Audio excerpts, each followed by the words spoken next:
had a really good conversation with someone at work who's recently had their ADHD diagnosis, and they're going through it.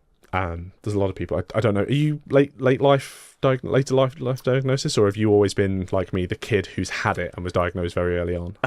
No, definitely later. So I think it really started when I did the podcast with Mark. Okay. Or just before. So I So the past few years kind of thing. Past few years, That's definitely. fine. And then you look back and you sort of see, oh, that makes sense. Like why I thought, why I think the way I do. Yeah. And you can be a little bit more forgiving to yourself as well, because you're like, it's the period of like you find out, and then it's like the grief period, and then it's like you go back up and you succeed more is what I call it.